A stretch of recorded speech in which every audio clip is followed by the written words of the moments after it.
Notice, the following reviewers of a game focused on narrative and exploration, as such may be preferred going into blind. This video will contain critical story spoilers for the unfinished Swan, and B-roll footage in the background may show environments from later into the game when required for illustrative purposes. Don't say I didn't warn you!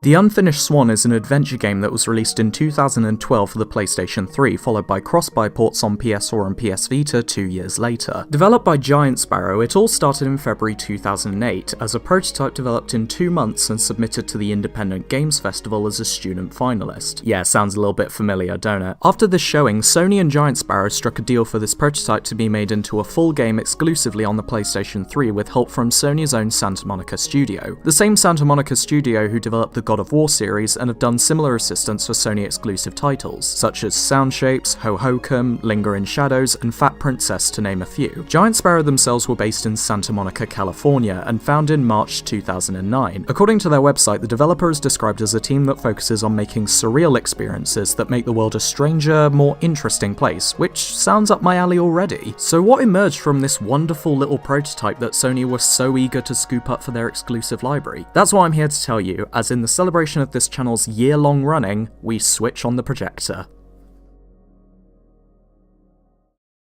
The Unfinished Swan begins with a minimal but elegantly presented setup. After the death of his mother, a boy called Monroe, armed with a silver paintbrush, travels to another world after noticing the swan from one of his mother's many unfinished paintings has mysteriously run off. What he plans on doing when he finds the swan is completely beyond me though, like are you just gonna smack it against the canvas until it decides to go back in? Humour aside, I absolutely adore the cutscenes that start every chapter in this game. Adopting a children's picture book style, simple but effective illustrations appear as the story is read to us by what has to be the kindest sounding woman I've heard in a video game. For the first time in weeks, Monroe felt good.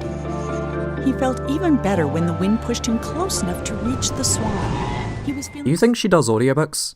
Like, I'm being serious, I hope she does audiobooks. Once the basic storyline is set up, the world of Swan is introduced to you so bizarrely as the picture book fades away and you're faced with nothing but white space and the sound of a wind chime. This is an introduction to the painting mechanic, where upon pressing the triggers you shoot out balls of paint that coat whatever surface they land on, and the white space is revealed as a room that you can find your way out of. Your footsteps change as what sounded like a hard floor turns into soft ground, and you begin to reveal objects such as benches and thickets of bamboo. The presentation of this first level introduces the world to you slowly, and the sound design gives you an immediate idea of where you are and what there is to find.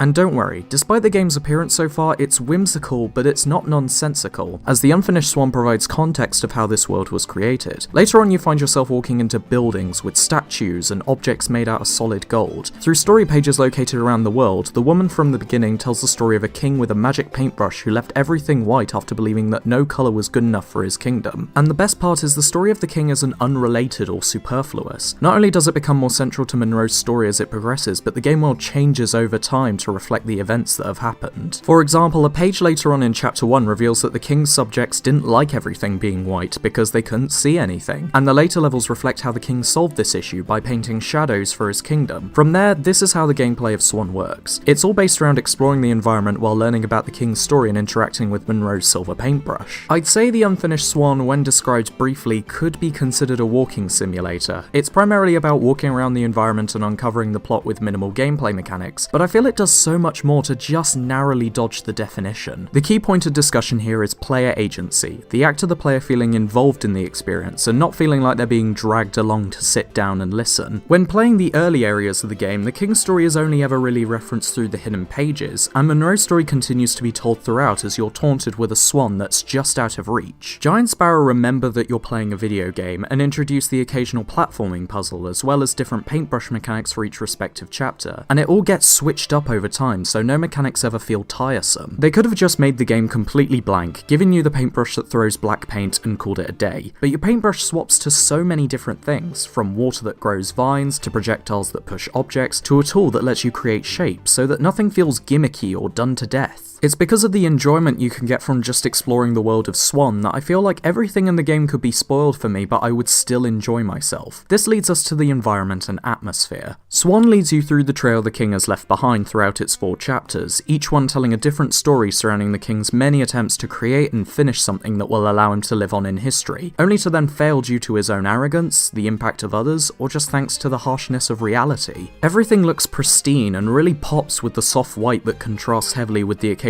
greens, yellows, and reds. To an extent, it took a mirror's edge approach with its use of colour, showing the player a bright and blank environment so that points of interest and relevance can be easily picked out. There's also a small amount of open-endedness to it, as the maps have the occasional cubbyhole or pathway that gives you a new story page, collectible balloons for a 100% completion, or even things that are just completely random.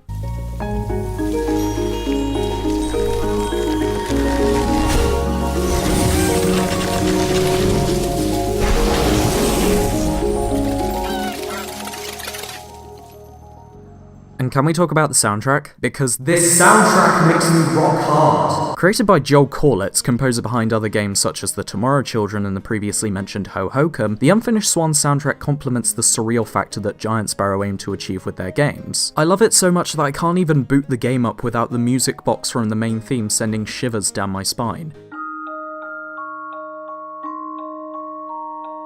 It's cheery, mysterious, catchy, and it strikes this amazing balance of tracks that feel unique to each other while still following consistent themes. A track in the game can sound generically regal as you walk into one of the king's many buildings, but through use of filtering and pitch shifting on the harpsichord, it continues to show that outlandish quality that the other songs in the soundtrack show, so nothing sounds too bizarre or out of character.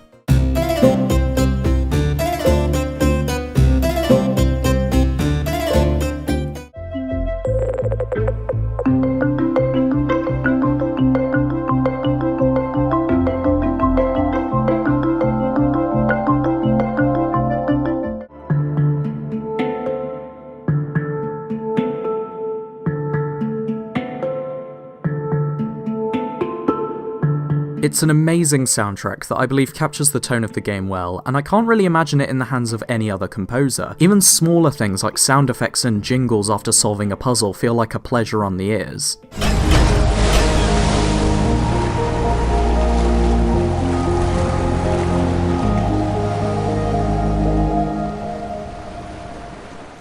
And after all this, the game wraps up in a surprisingly satisfying way. In Chapter 3, when the king abandons his unfinished kingdoms to start a family, it's revealed that the wife he painted for himself is actually Monroe's mother, who left him days before Monroe was born. With the last of his power, he attempts to build a large statue of himself, something that he could finish and preserve forever, so that he would be remembered for lifetimes to come. However, he traps himself in his sleep, being unable to even finish his own dream until he's awakened by Monroe, and after telling the events of his dream to him, comes to a realization that I believe shows the true message of the Unfinished Swan. When the universe ended, I knew that everything I'd made was over. And as I sat there, looking out into the darkness, I thought back on all the things I'd built and left unfinished. I realized something.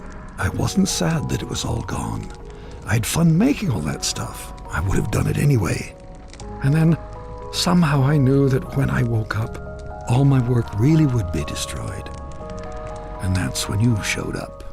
This epiphany of the king's floored me when I heard it, and I believe it's had an impression on who I am as a person as well as a creator. The Unfinished Swan, at least to my interpretation, tells a story of how nothing we create will truly last forever. If anything, we should be proud of our ambition and drive to create in the first place, and acknowledge that someone will always come after us to build upon what we've done to make something better. I believe it's safe to say that I have passionate feelings towards the Unfinished Swan, embarrassingly enough. It's a charming and endearing game that I go to for comfort, and I could easily consider it one of my favourite games of all time. However, when I say it's one of my favourites, I'm not saying it's one of the best games ever made, as your enjoyment could vary greatly depending on how much you demand from your entertainment. Plus, as much as I love Swan, I wouldn't say the full £10 asking price is worth it for a 2-hour game you'll only play once or so. Just like my other reviews, I enjoy giving my thoughts so that others can make their own judgment from what I've shown and discussed. It's the main reason I removed the pros and cons system seen in Incredible Crisis, to discourage people from jumping straight to the end. And in the case of Swan, it's an odd in-between. It's not a game that I'd say is explicitly fun or amazingly designed from a mechanical standpoint, but the fact that this game has made me smile, laugh, and cry in one short sitting must account for something. It was after the release of this game that Giant Sparrow went on to make What Remains of Edith Finch, a spiritual successor of sorts that I can't wait to cover at a later date. Happy anniversary, you beautiful bastards with a skewed taste in video content. I hope you'll come again. And then the credits appeared. Your videos have credits? Oh yes, and subtitles.